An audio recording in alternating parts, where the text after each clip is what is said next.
So today we're going to be talking about, we're going to be ending Samuel. We're going to be ending Samuel. Okay. Ivy, how was your week? Okay. Sorry I'm late because I just finished my lunch. It's okay. It's We need okay. people. We don't have a lot of people today. It's We need okay. as many people as we can. Anyway, Okay. it's fine. It's fine. Don't worry about it. I ate my wife made me hash browns today. They were very Oh, tasty. Anyway, wow. we're gonna be finishing Samuel today. We are the main story of Samuel is over. Eli and his sons, Saul, David. That section of Samuel is over. Now this is going. I think I'm not really sure why we have these 4 more chapters, but these are just extra. Chapter 21 is talking about kind of what happened to the giants in Canaan. Chapter 22 is a psalm. 23 is talking about David's last words and his mighty men. And 24 is talking about the census. And maybe they didn't really fit. Oh, Joyce is here. Hi, Joyce. Hi, Joyce. It's a women's group. Woo-hoo! Oh, Sophia, you didn't pray again, did you? You didn't pray again for more women, did you? Every day. Take your prayer back. Lord, praise the Lord. And so 24 was the census, and then so it looks like it could be that those that these last four chapters just doesn't really fit in the storyline of the rest of First and Second Samuel, so they just added it to the end. Okay. Now the story in 2 Samuel 20, the main story, that continues. What book continues the story or the history? What book, if you want to continue reading the history, what book is next? Kings, right? So Samuel, 1st and 2nd Samuel, of course, was a very respected prophet. Samuel is the transition from judges to kings. And in Kings, you just have a bunch of kings. I love the titles of the books of the Bible. They're just very obvious. What is Kings about? It's about all the kings of Israel and Judah. Most of them were wicked kings. I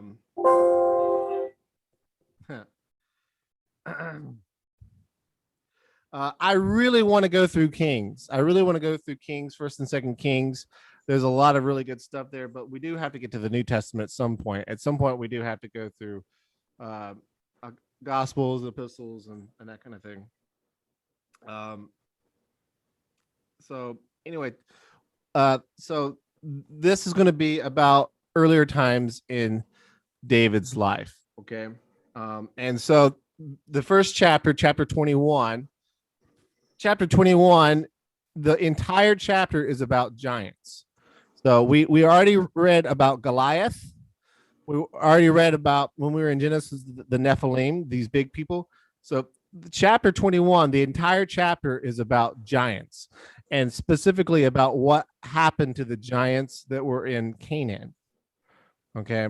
So how about Sophia, do you mind reading this page? Okay. Now there was a famine in the days of David for 3 years, year after year, and David sought the face of the Lord. And the Lord said, there is a blood guilt on Saul and on his house, because he put the Gibeonites to death. So the king called the Gibeonites and spoke to them. Now the Gibeonites were not of the people of Israel, but of the remnant of the Amorites. Although the people of Israel had sworn to spare them, Saul had sought to strike them down in his zeal for, next page, please. Oh, for the people of Israel and Judah. You don't see it? Let me see. Oh, for the people of Israel and Judah. Sorry. Yeah. I had Zoom. yeah. Zoom. Okay, got it. And I have like all the participants at the bottom. That's why it's blocking. Yeah, my I do that you guys- sometimes too. All right, so who were the Gibeonites? Who are the Gibeonites? Where were they from? remnants of Amorites. Yes. The Gibeonites, obviously, Gibeonites are from right here. Gibeon. This is kind of what it looks like, Gibeon.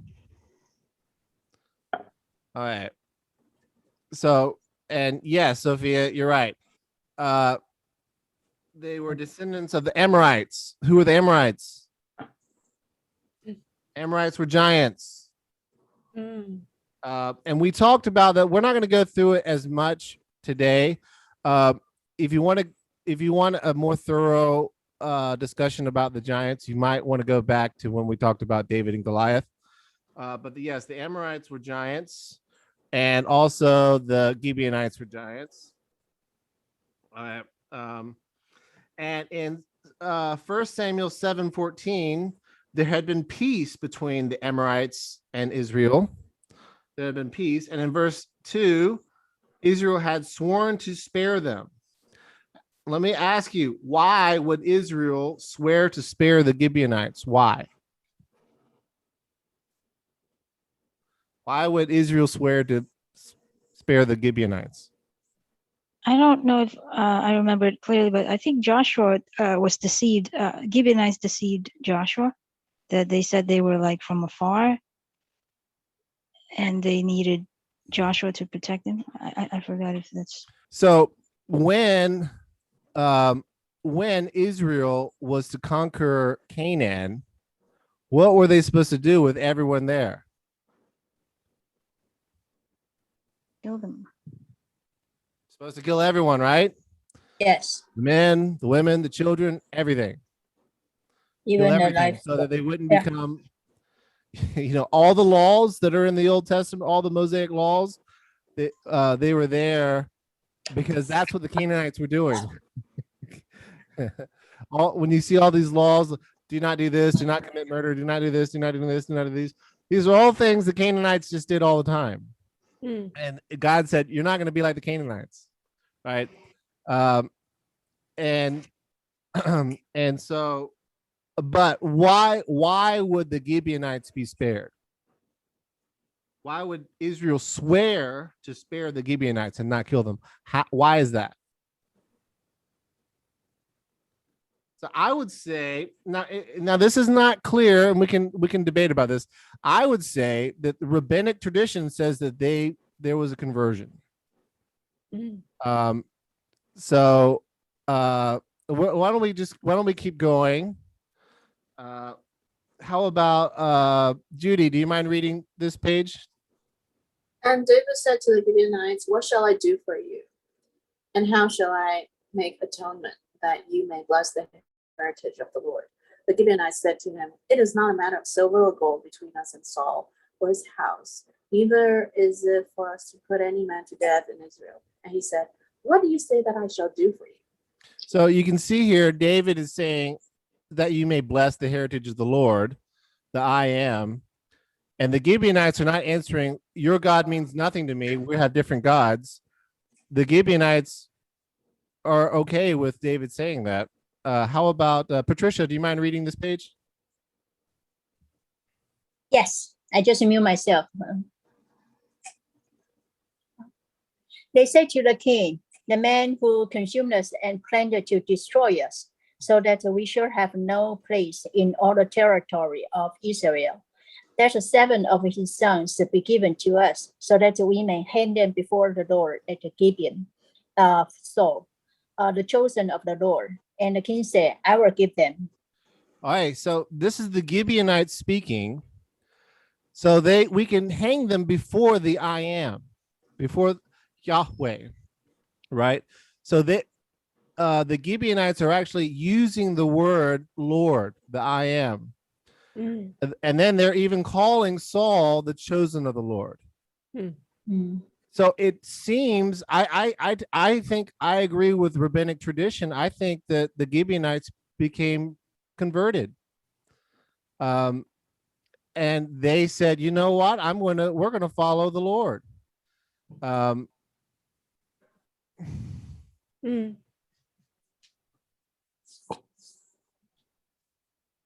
we got a new person. Who did we just get?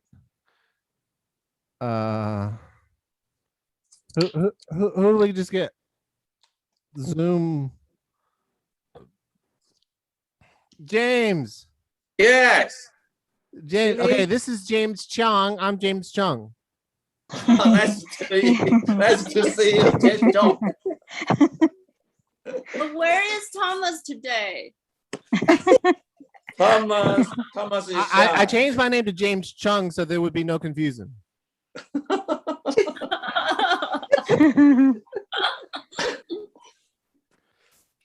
Anyway. Anyway, so it seems the way that Gibeonites are talking about the I am Yahweh, capital L, capital O, capital R, capital D. It seems that they're converted. Not only that, why is Israel in famine for 3 years? Why?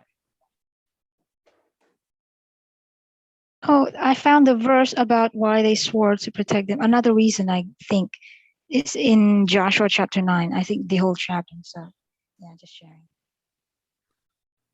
All right, we're gonna get to the bottom of this. Yeah, they were scared of the Israelites, so they pretended they were from faraway land, and they asked Joshua to protect them because they know that Israelites always conquer. Oh, Oh, I remember that. Yeah. Yeah, they pretended. Anyway, it is it is rabbinic tradition that so why Joanna, you're saying that Yep. they tricked the Israelites, right? Yeah, Yeah. they pretend Well, to be. They just so- worn out clothes. They wore worn out, and they get moldy you're bread. saying that you're saying the reason why God is judging all of Israel with a famine for 3 years. Oh no, no, I don't know that one. Oh, I don't know that the answer. reason why God is judging all of Israel for 3 years Probably because Saul killed. the Saul put the Gibeonites to death. Yeah, probably. I don't know.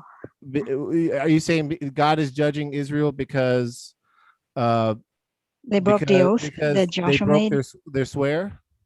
Yeah, probably. yeah, Not that is sure. a good assumption, I think. But why would they say anyway? Well, I'll look into it. I appreciate your input, Joanna. I think I'm going to look into that. Okay, I'll will look into do. that a little bit closer. Anyway, it could be that the reason why God judged all of Israel for 3 days God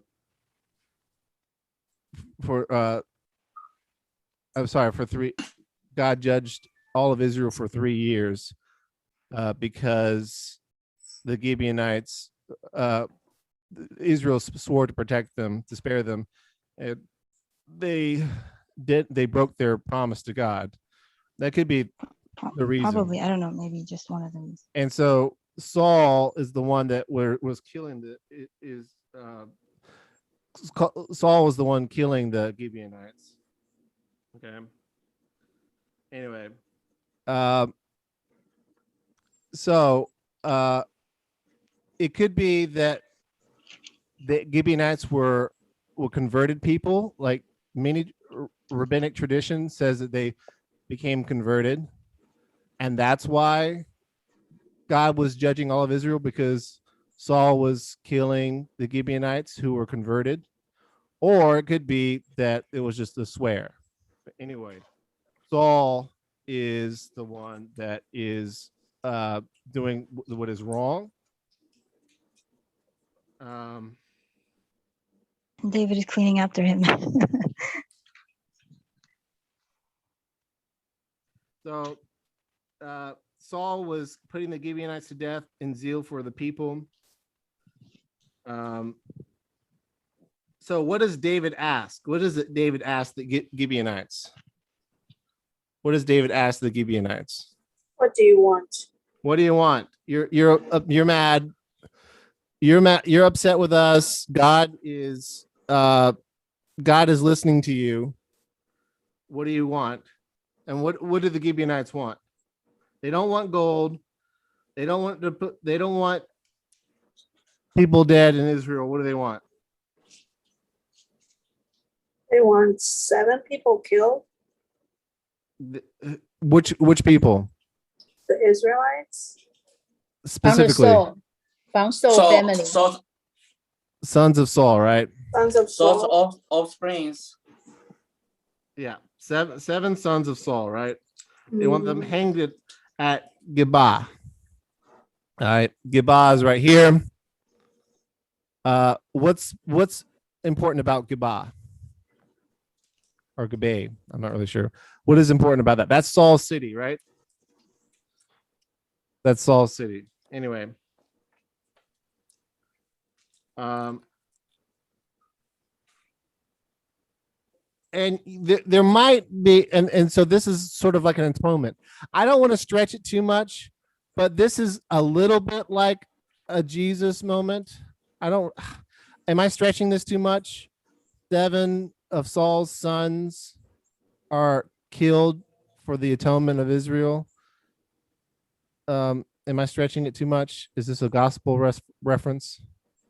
Because they use the word atonement. Where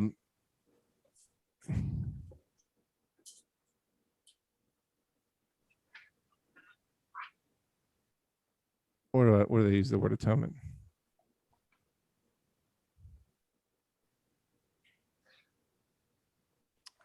Gosh. I mean, it is true that yeah, without Let's use the without word blood. atonement right here. What shall I do for you, and how shall I make atonement? Am I stretching it Yeah. too much to making this a Jesus reference? Probably, right? It's a little stretched. About a bit of a stretch, right? It's a bit of a stretch just because it is atoning, but I think in the Old Jesus- Testament, in the Old Testament, they just, the law is like a life for a life or something. I right, guess, I don't know. right, and without Sacrifice blood, sins them. cannot be forgiven, right? Oh yeah. And so I think the idea of atonement is here. Yeah. Well, I don't know. I'm it's kind of like Sophia said. It's kind of ugly. I don't really want It's to. ugly, yeah, I agree. But obviously, Yeah. the cross is ugly too. Jesus dying on the cross was ugly. The sacrificing. Can you imagine? Could you imagine going and taking a sheep and slitting the sheep's throat and hearing it scream and blood go everywhere and all Yeah. that pointing to Jesus? It's a violent thing.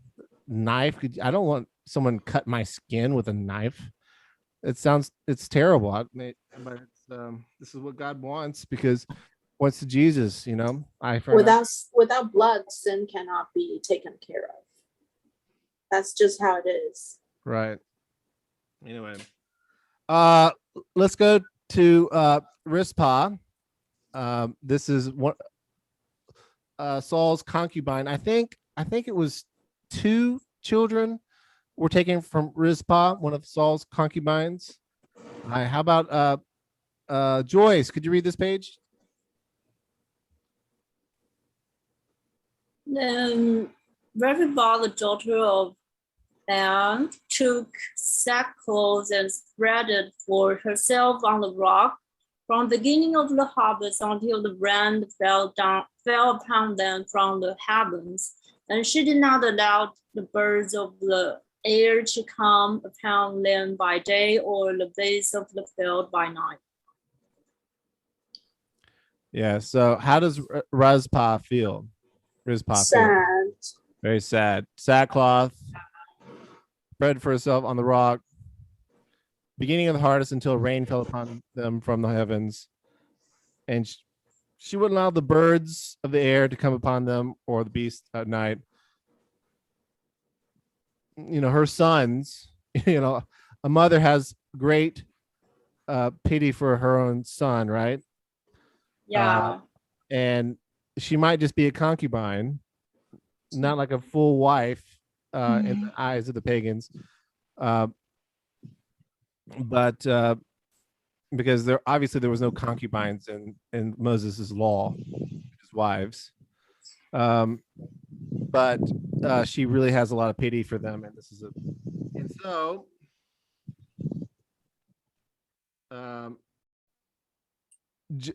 Jonathan's son is spared, right? Yes. And so because of a because of the relationship between David and Jonathan, right? You Yeah. need to speak to the microphone, okay? Oh, did you not hear me? Well, when your head is down, it's kind of soft. Is my voice wavy like it was that one time? No, it's not wavy. It's just that you need to speak to the microphone if you want to be heard. All right, thank you. Jonathan's son was spared because of an oath between David and Jonathan. Okay. Yeah. And so what happened?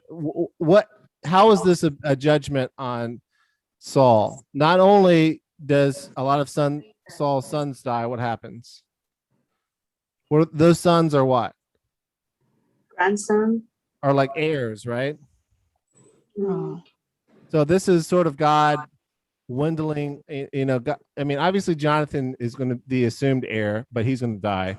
And so all these other people could be heirs. And then this is all part of God's judgment. And so at the end, all Saul's going to have left is Jonathan's son, right? And he's going to be lame. Right, he's going to be lame. All right. What did David do when he was told about Rizpah, what she had done?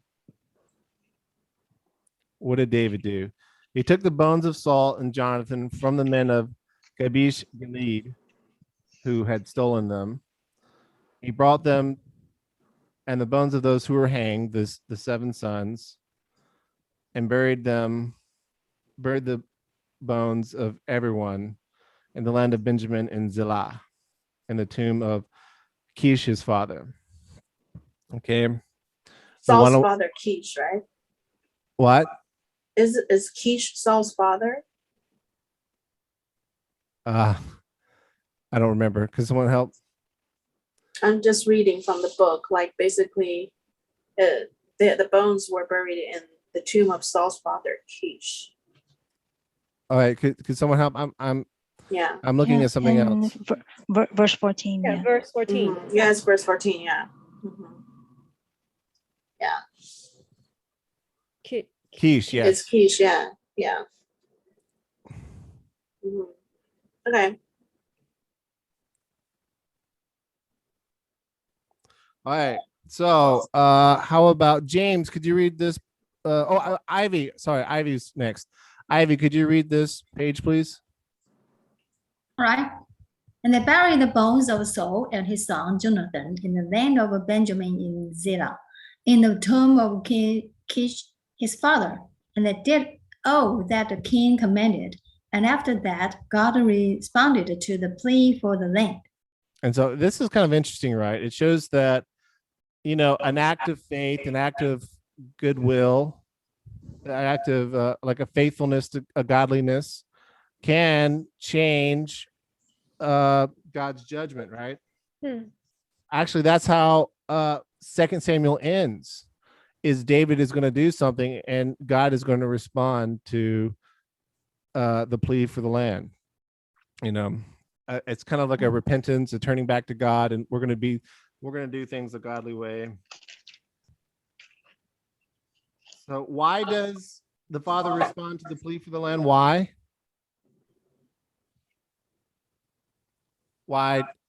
does he respond? Why? That's what the Gibeonites want, right? It looks like because David did this very kind thing. He responded to David heard what happened with Rizpah and how she mourned so much, and then David buried Saul, Jonathan, and these 7 sons in an honorable way. Yeah, he did. It was honorable. It was nice. So and we're going to go through the rest of chapter 21 very quickly, because those were the Gibeonites, and then the rest are going to be what happened to the other giants. So very quickly, verse 15 through 17. There was another war. Let's see. This is the way a lot of the rest of the this is what a lot of the rest of the sections look like in this chapter. James, could you read this page, please? Okay, sure. There was a war again between the Philistines and Israel, and David went down together with their servants, and they fought against the Philistines. And David grew weary, and the Good luck. Benat, one of the descendants of the giants, whose spear was 300 shekels of bronze, and who was armed with a new sword and sought to kill David. All right, so the spear weighed over 3 kilograms. It's pretty heavy, 3 kilograms spear, or that's 7 pounds for Americans. Abishai, the brother of naughty Joab, came to David's aid and killed the Philistine. Then David's men no longer wanted. After this, David's men no longer wanted David to go to battle anymore, because they said that Jesus was the lamp of Israel. And for some reason, lamp of Israel, it kind of reminded me of a lot of Jesus's parables. The lamps. Jesus liked the word lamp. It's like light. Anyway, I'm just going to go through these very quickly. Verse 18, there was another war with the Philistines at Gob. Sibbecai, the Hushathite, killed Saph, who was one of the descendants of the giants. Saph is one of my favorite names in the Bible. Saph is one of my favorite names in the Bible. Saph is a giant. Saph's name means tall. So Saph is a giant, and Saph's name means tall. What a very simple tall. Tall. Oh, okay. What an easy name, right? Verse 19, there's another war with the Philistines at Gob. Ehan, the son of Jerogim, struck down Lami, the brother of Goliath. And so it was the brother of Goliath. Joanna, what does 2 Samuel actually say? About the brother of Goliath? Verse 19. Verse 19.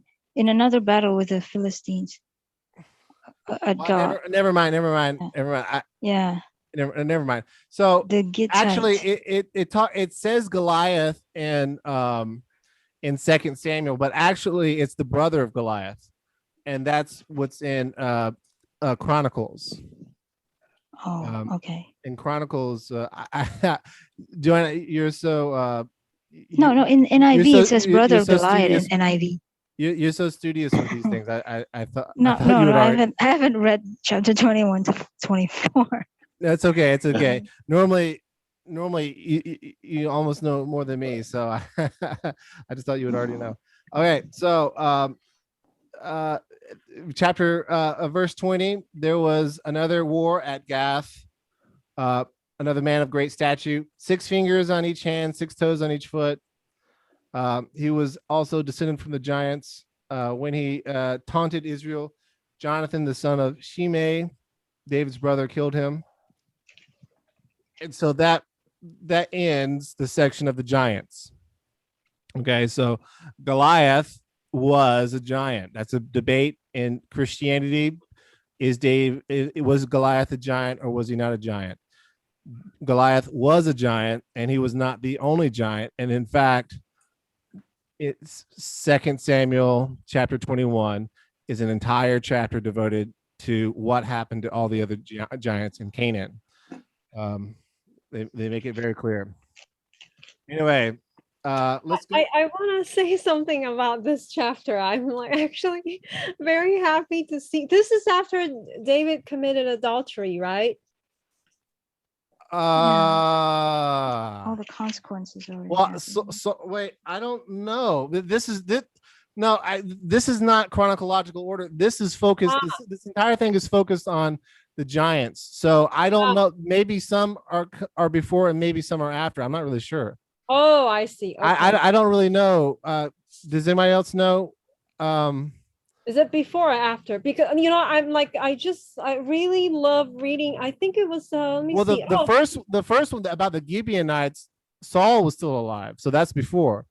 Now I don't know about the giants. I'm not really sure. The wars against the Philistines. Okay, never mind. Because it was like, like you read verse 15. David went down with the men to fight. Like he was actually in the war, and then he grew weary. But he was fighting with his men. He didn't. So that was probably before.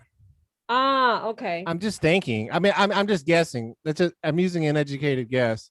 I'm using an uneducated guess. You're when you're busy fighting with your fellow Israel soldiers, you don't have time to sleep until afternoon and watch naked woman take a bath in the balcony. Yeah, and maybe that's why he stopped going into battle, because he's like, well, they don't even let me fight anymore. I don't want to just be a general. Well, I mean, we don't know, because if he wanted to fight, he could still fight. And it was during the reign of David, so Saul would have already died, because Saul died, and then David reigned. But we don't know if it's before or after he sinned. Okay. It could, but it really sounded more like after, because I mean, obviously, he sinned in previous chapters. Right. I thought so too. Yeah.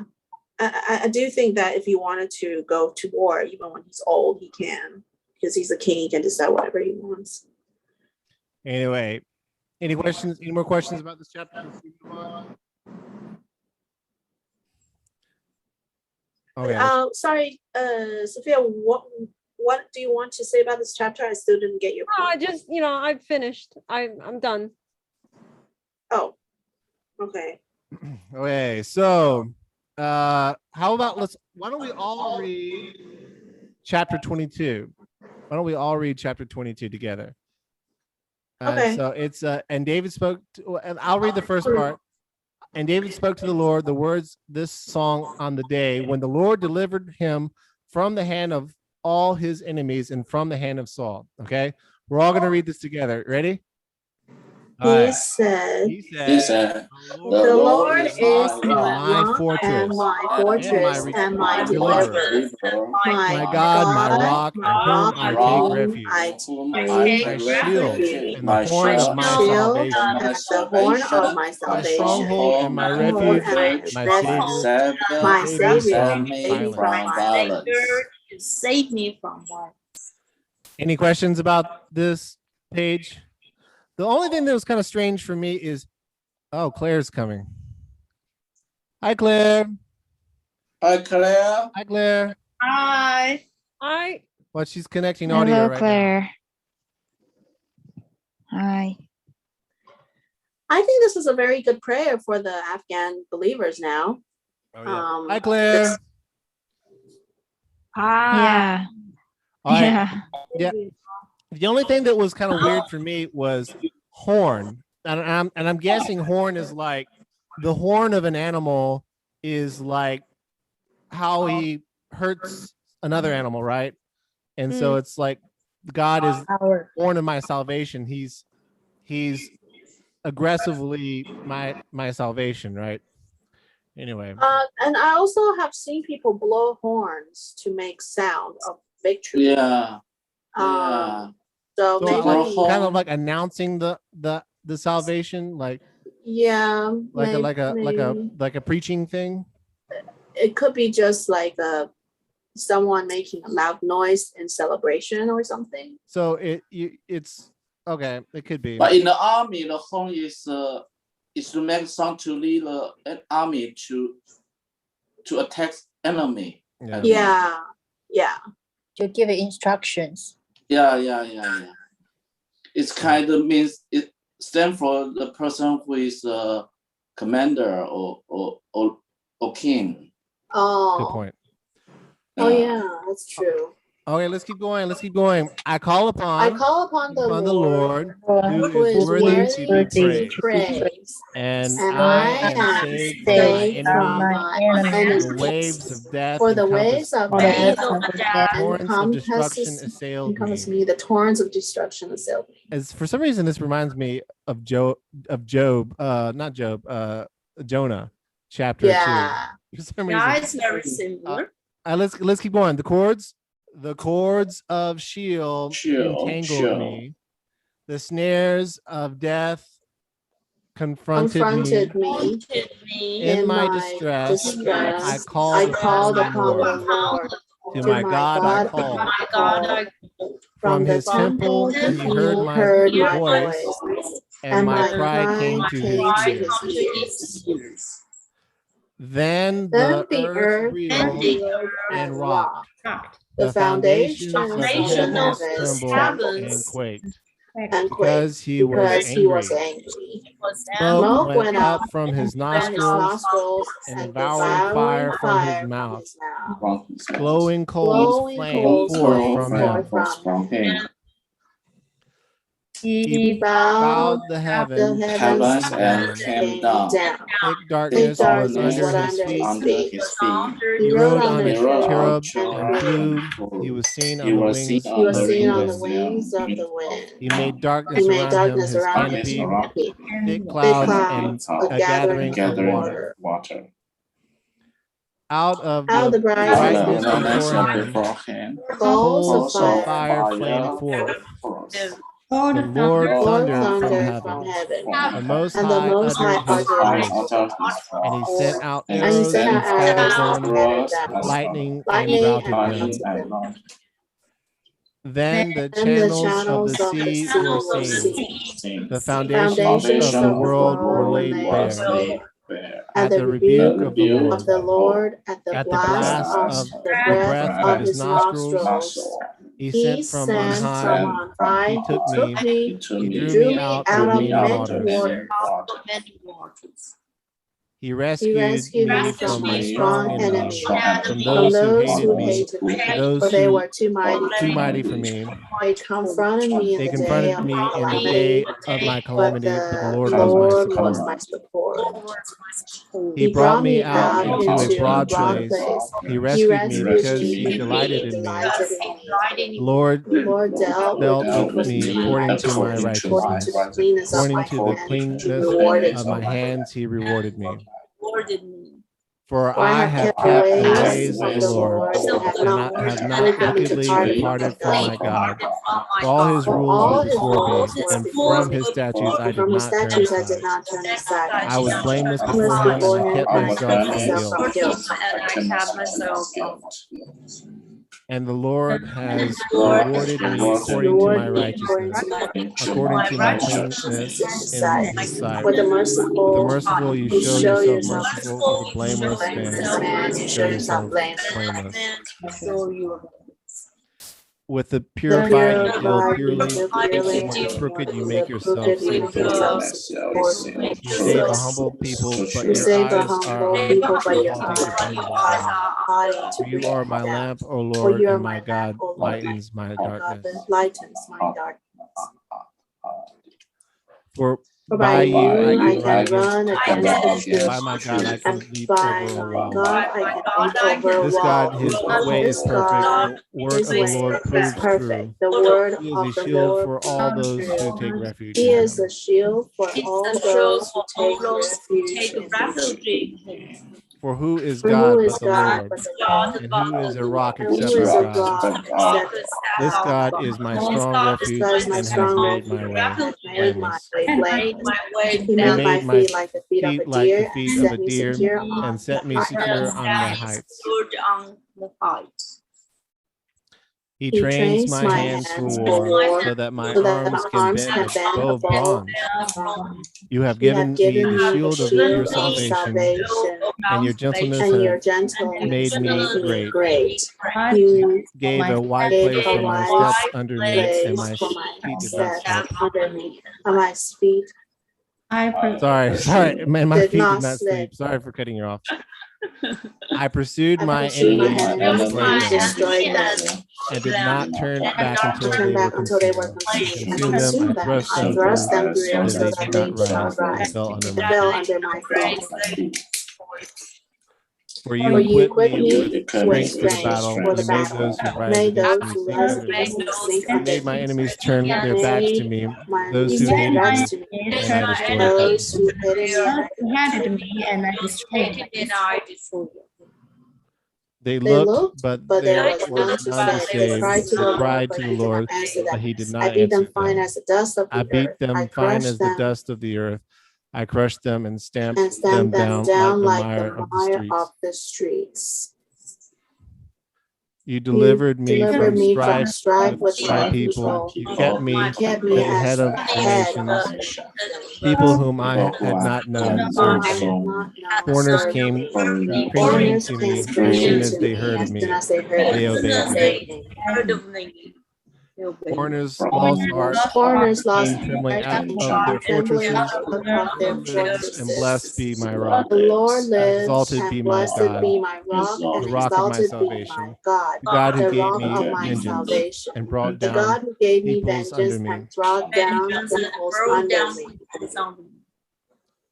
who brought me Brought out me from out my of enemies. my You enemies. You exalted me above those who rose against me. You Delivered me delivered from me from men men of of violence. violence. For this I will praise you, O O Lord, Lord, among the nations, and and sing sing praises to your name. Great Great salvation he salvation brings to his king, and and shows shows steadfast steadfast love love to his anointed, to David David and his offspring offspring forever. And sorry for that really long psalm. Let me ask you, which psalm is that? Does anybody know? Which psalm is that? Song 18. Yes. Good job, Patricia. How'd you know? It says in the Bible. Bible tell me so. No, I read it. Oh. I checked already. There's a lot of good information in the Bible, Patricia.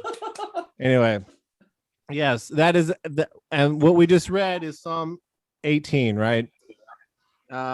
So when you go in your Bible and you turn to Psalm 18, it's basically the same thing. And so that's the psalm that he gave when it looked like at one point David, God promised David he would be king. At one point he's literally fighting, about to fight against Israel alongside the pagans. And so but God is sovereign, and especially at the end, this is the most beautiful thing is what it ends with. David and his offspring are forever. David and his offspring are forever, and I do think, and obviously David is going to have an everlasting kingdom, and that's something that was talked about in 2 Samuel, wasn't it? Okay. We're not going to really talk about it because it's pretty self-explanatory. Let's move on to Joanna. Could you read this page, please? This is chapter 23. Yeah. Now these are the last words of David, the oracle of David, the son of Jesse, the oracle of the man who was raised on high, the anointed of the God of Jacob, the sweet psalmist of Israel. The Spirit of the Lord speaks by me. His word is on my tongue. All right. So, I mean, he is a very sweet psalmist, isn't he? He writes most of the Psalms in the book of Psalms. He is a sweet psalmist, isn't he? Okay. How about Sophia? Do you mind reading this page? Okay, the God of Israel has spoken. The rock of Israel has said to me, when one rules justly over men, ruling in the fear of God, He dawns on them like the morning light, like the sun shining forth on a cloudless morning, like rain that makes grass to sprout from the earth. Okay, how about Judy? Do you mind reading this page? For does not my house stand so with God? For he has made with me an everlasting covenant, ordered in all things and secure. For will he not cause to prosper all my help and my desire? But worthless men are all like thorns that are thrown away, for they cannot be taken with the hand. And here again we have this everlasting covenant that God made with David, that his kingdom would never end. Of course, Jesus was part of that covenant, right? It's basically talking about Jesus. Yeah. And then how about Patricia, could you read the last page, please? But the man who touched them, armed himself with iron and the shaft of a spear, and they are utterly consumed with fire. All right. So this is the verse 6, the worthless men utterly consumed with fire. So this is probably an allusion to hell, right? What do you think? Yes. Yeah. So the worthless men, verse 6, they will be utterly consumed with fire. This is Yes. an allusion to hell. Yeah. And so and this is David's last words, talking about what will happen to those who are the wicked people, the thorns. That's what's going to happen. Okay. So the rest of chapter 23 is about what? David's mighty man. Yes, there's mighty men. How many mighty men are there? How many mighty men are there? Are these 20? 37. 37. Yes, that's the exact number in that chapter. And there's a different number in Chronicles, but I think it might be talking about it at a different time. So there are now the mighty men are organized in 3 and 30. So there's the mighty men. There are 30 mighty men, and they are the best 30 in the whole army. And of the 30, there are 3 that are even more mighty than the 30 mighty men. So, within the 30, there were 3 that were even stronger. Abishai, the brother of naughty Joab, he was the chief of the 30. And so He was chief of the 3, right? no, he was chief of the 30. He was not good enough to be in the 3. It says that specifically.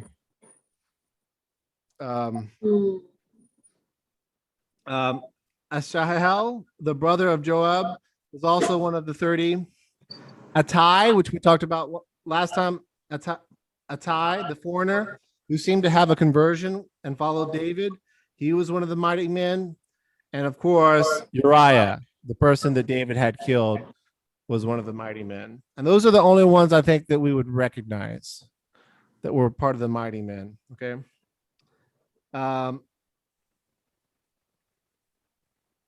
Now, there's one story. The only story I really want to talk about that was revealing is the story of the 3. So David was fighting in a war, and he said longingly, "Oh, that someone would give me water to drink from the well of Bethlehem that is by the gate." So he's obviously, you're fighting, you're exhausted, you want water to drink. Then the elite 3 mighty men broke through the camp of the Philistines and drew water out of the well of Bethlehem that was by the gate and carried and brought it to David.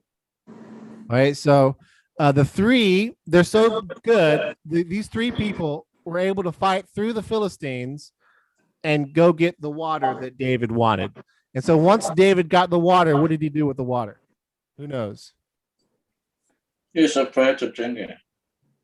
Yeah, He he poured it didn't out, drink. right? As an offering He's to God. afraid of drinking it.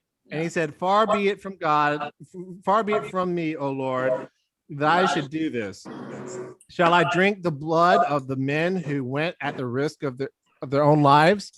So he felt ashamed of, these people risked their lives so that I could drink water. So although he's very thirsty, he pours it out on the ground. All right. Any questions about the mighty men? Any questions about Psalm 18? Any questions about the giants? Any questions so far? You can kind of see why these stories are not in the main section of Samuel, because it doesn't really fit. All right, so this is the last chapter of 2 Samuel about the census. Okay, who's next? I think it's Joyce. Could you read this, please? Again, the anger of the Lord was kindled against Israel, and he incited David against them, saying, Go, number Israel and Judah. So the king said to Joab, the commander of the army who was with him, he go through all the tribe of the Israel from Dan to Bathsheba, and number the people, that I may know the number of the people. So what does David want? What does David want? What does David want? I want Show the off. total number of Israel. Yeah, he wants to do a census. He wants to know how many people are in Israel, right? Yeah. Want to All show right. off. All right. Why does David want that? What motivates David to do that? What motivates David to do that? What does the first verse say? And again, the anger of the Lord was kindled against Israel, and he incited David against them, saying, who incited David? God, the Lord. God, right? Yeah. Let's explain this for a second. God got David to commit a sin. Is that right?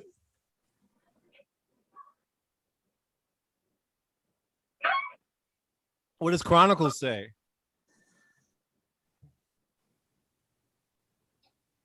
The What does counter First number. Chronicles say? I think it's chapter 21. Chronicles says it was the devil, right? So First Chronicles says the devil made David do it. Second Samuel says God made David do it. Which one's right? Which one's right? They're both right? Yeah. As Martin Luther said, the devil is ultimately a servant of God, right? Yeah, I mean, he can't do anything God doesn't approve or doesn't allow.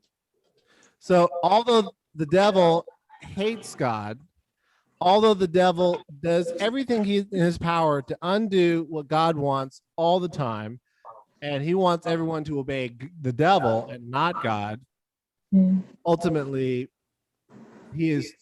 every movement the devil makes is exactly what God ordains him to do. And that's why this great sin that David commits here, God wants David to do it, and the devil is actually the one that tempts him to do it. You might say God is testing him, the devil is tempting him. Right? Oh, okay. Yeah. Are we all on the same? Are we all in agreement with this? Yeah. Let's move on. Why would it be why would a king number their people? Why? I don't know. Preparation There's two reasons to why you would do go it. What? prepare to go fight, to go to the war. There's two reasons why you would do it. For one, you want to say, how many men do you have? Because we're going to go to a war. You need to know, we're going to go to the war with the Philistines. They have 100,000 men. How many men do we have? We have 200,000 men. Good. We're going to win. Or we have 50,000 men. We need to be very nice to them. right? What's the other reason why you would take a census? What's the other reason why you would number the people? Show off. The other reason would be because you want to collect a tax. Right. Yes. Yeah, in the modern Yeah. tax. Yeah. Tax. There's actually a law in Exodus chapter 30. Exodus chapter 30 actually tells you when you take a census, this is how you collect tax, and it's okay. Oh. There's nothing wrong with it. There's nothing wrong with taking a census of the people if you're going to collect a tax. In fact, it's actually in the law of Moses. But that's not what is David doing?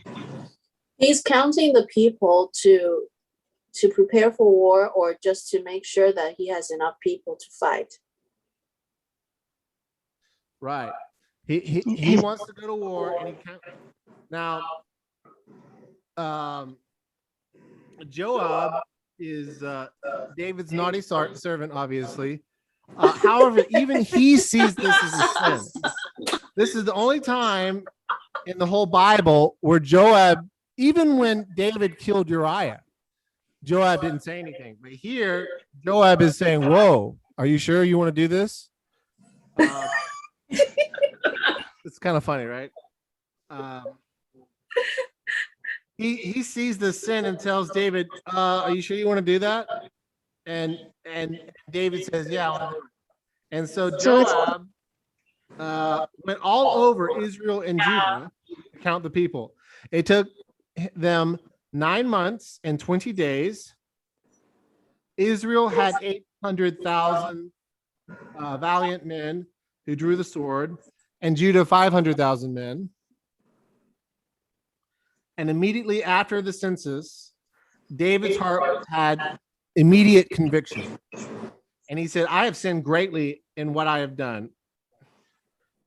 But not, O Lord, please take away the iniquity of your servant, for I have done very foolishly." All right, so how did David commit a sin? He's putting confidence in the flesh, isn't it? He's Right. counting on So numbers. You have Israel, and you might experience this every day if you're a Christian.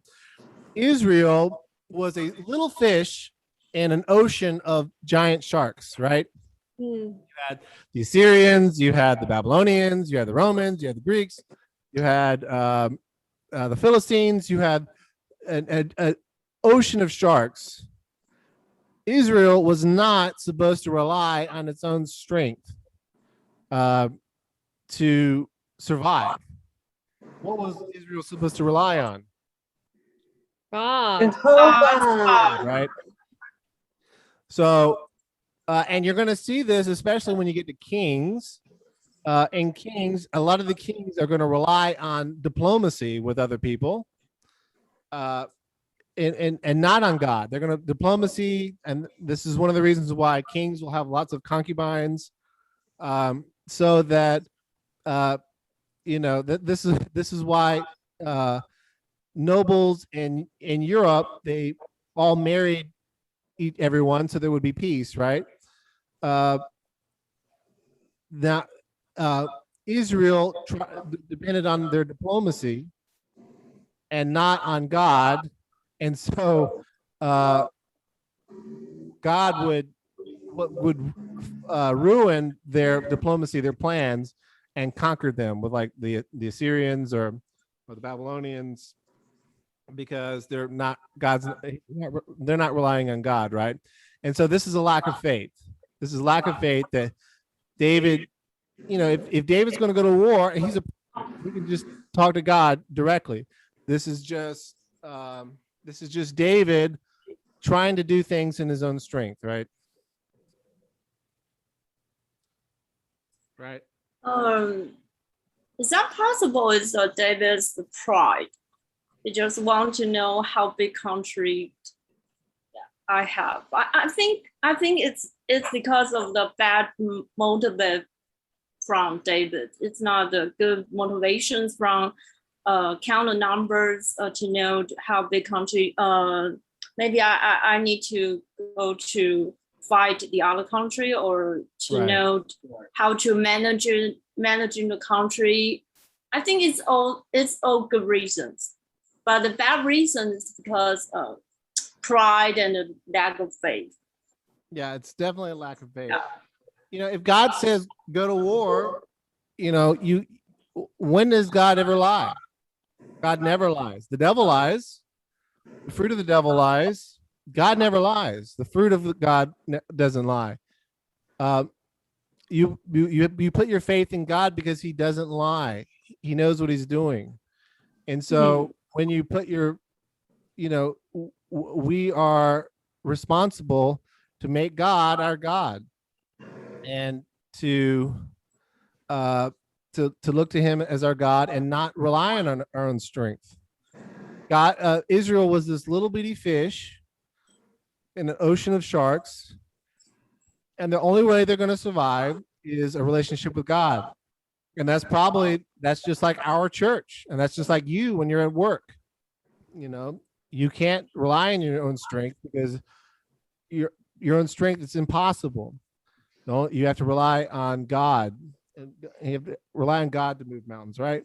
Yeah, I think. Jesus said, Yeah. if you have faith, you can move mountains, right? Mm. All right. So the word of the Lord came to David through the prophet Gad. So we have a new prophet, Gad. God gave David a choice. What were the three choices? Anybody remember the three choices? God gave David a choice of three different judgments. Yes. 3 years of famine, 3 months of David fleeing from foes, his enemies, while they pursued him. 3 days, so 333. By the way, that sounds like the Trinity to me. 3 years, 3 months, or 3 days of pestilence, or like the plague, great sickness. So, what did David choose?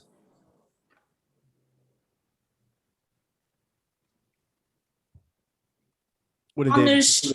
Punish other people. He chose the pestilence because he wants to be directly judged by God. He wants to be directly judged by God, and not Yeah, by I know. Yeah. not being attacked by men.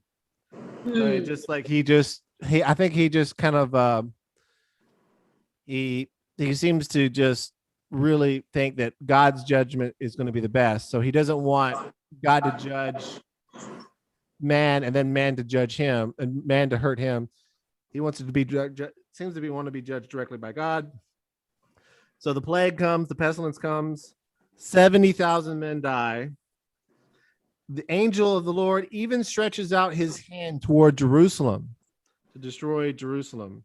But God relented. Gad the prophet told David to raise an altar. So David bought a threshing floor from Araunah to build the altar. Araunah wanted to give David everything for free, but David wanted to pay for the threshing floor and the oxen. David built an altar to God and offered burnt offerings and peace offerings. So God ended the plague. So why did God end the plague? Why did God end the You want to know? Why did God end the plague? Altar because What? God's character. So God's character, because his anger won't last forever. yes, but the God sacrifices and the altar, right? Yes. What do those sacrifices point to? Jesus. Jesus. You never leave Sunday school. Never. Maybe adult Sunday school is more sophisticated Sunday school, but you never leave Sunday school. Yes.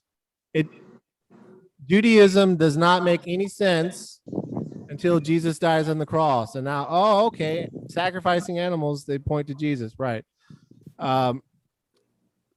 So everyone is going to be punished because of David's sin, and the only thing is David needs forgiveness, and he needs to build an altar and sacrifice animals, and then they have forgiveness. Okay. And that ends Samuel. And I would love to go next week to start with First Kings. I would love to do that. But however, I think Peter Brown wants us to do sermon discussions. So we have to do that until the winter. And then in the winter, we probably will start with Luke. Anyway, are there any questions? Any questions at all before we do accountability? Nope. All right, we're going to break people into groups. I have a question.